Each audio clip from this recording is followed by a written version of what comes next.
An jenem Tag im stillen Mond September, still unter einem jungen Pflaumenbaum, da hielt ich sie, die stille, bleiche Liebe, in meinem Arm wie einen holden Traum.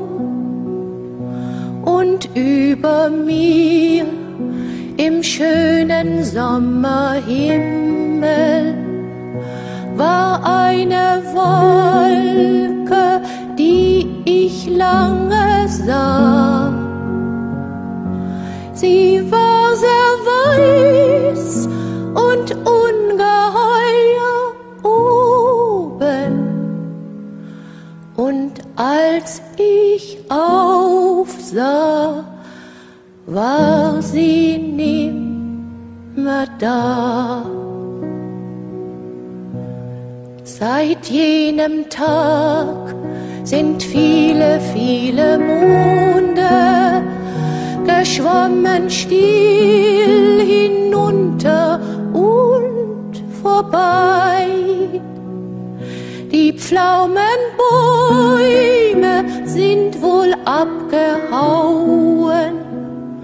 Und fragst du mich, was mit der Liebe sei, so sag ich dir, ich kann mich nicht erinnern.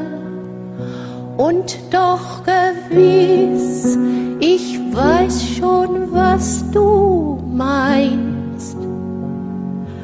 Doch ihr Gesicht, das weiß ich wirklich nimmer. Ich weiß nur mehr, ich küsste es dereinst. Und auch den Kuss, ich hätt ihn längst vergessen, wenn nicht die Wolke da gewesen wär. Die weiß ich noch und werd sie immer wissen. Sie war sehr weiß und kam von oben her.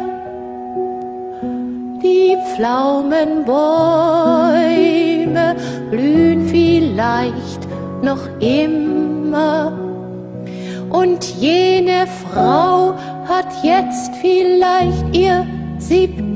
Kind.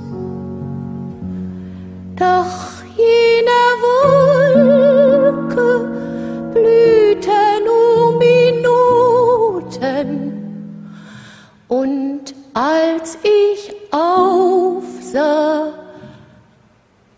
schwand sie schon im Wind.